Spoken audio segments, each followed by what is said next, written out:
the market is crazy. Right? Let's talk outside in. So let's talk about the Yeah. changes that you guys are going through, and all of us, all of the marketeers watching this, are going through. Probably the biggest one externally right now, outside in, is this consumerization, further Mm. consumerization of B2B buying along that B2C spectrum. Our buddy Kerry Cunningham at Sixth Sense recently put out some research that says globally, buyers are now, and B2B buyers, these are B2B buyers buying enterprise software, things like that, are initiating contact with sellers 80%, over 80% of the time, right? Yeah. So how does that change the way you're thinking about engaging with potential buyers, how you're directing the strategy and the team? Yeah. I've heard Carrie's research, which is excellent, by the way. It's you're referring to the, I think it's the 2024 B2B buyer experience B2B research. buyer experience. Yeah. Yes.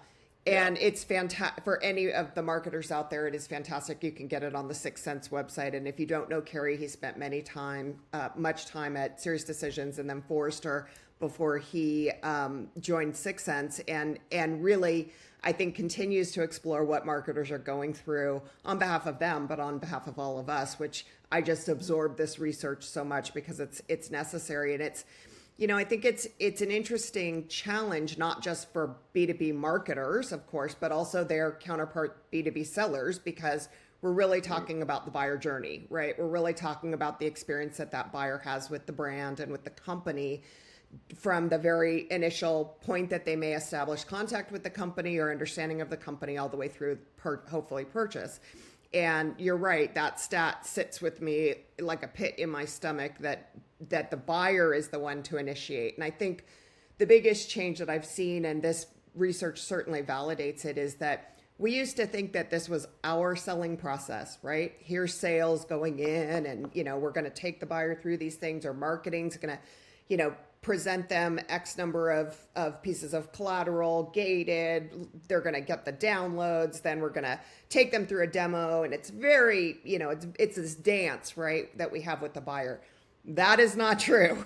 That unless you like dancing all over in many styles across the dance floor, right? It is the buyer's process. And when we talk about, meeting the buyer where we have to recognize some of these new stats. I mean, some of the other stats that Kerry has said or has found in his research are that 70% of the buyers that buyers are 70% of the way through their purchase process when they even begin to engage with a human being, right? And so what are they doing during that period of time? Well, it's not that they're not engaging with your brand or that they're not getting educated on your subject matter, or your solution, or the problem that they're trying to solve, but they're doing that in a way that really keeps them in the dark, that keeps us in the dark, right? How do we know which of these buyers? And so certainly we've seen the shift to ABM. I think for marketers and for sellers, and many of the sellers have a harder time getting their heads around this because sometimes that data is very anonymized, right? We don't know who those people are. We're still gating assets. And it really does make me question, do I continue to gate assets? Do I continue to think about MQLs when we know these buying units have gotten larger and more complex? Or do we open that up so that we have a chance of educating them during this very anonymized sort of dark web period of time that they're spending in? And I think even harder, Clark, is, as I go in, and I told Kerry this the last time I heard his great research, which again, I truly endorse and believe in. Okay, what do I do now? We as marketers. That's what I was going to right? ask you. It's like, right. so what did you come up What with? do we do? Exactly.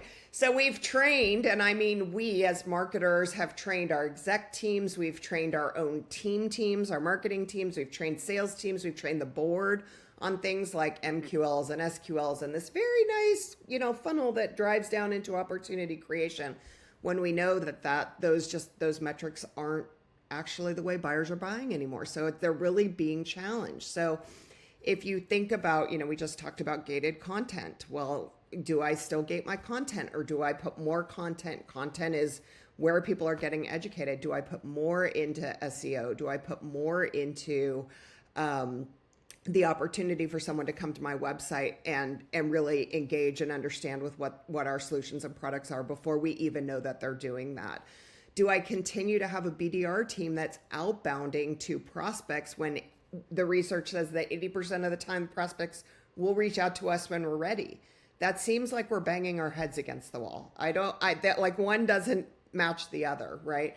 So we have to use all of our clues. We have to use all of our ABM signals. We have to focus our, I think about demand as casting a wide net in many cases. But when we think about fishing in the ocean, how do we narrow that down to the part of the ocean where all the fish are, or the part of the stream where they have migrated, so that we can catch the most fish? So I think those are the things that we're facing going into it'll be for us fiscal 26. How do we change some of those metrics so that we can look at how many accounts are engaged, what people on those accounts are engaged, how do we work alongside our salespeople to ensure they're talking to the same people that we know we're talking to, how do we get more of those people into the education process and an identification process. I don't know that I have the answer here, Clark, but I do think that the world is shifting under our feet, and so we need to understand that, build new strategies for it, and re-educate people on the way that the Yeah. buying process has really changed.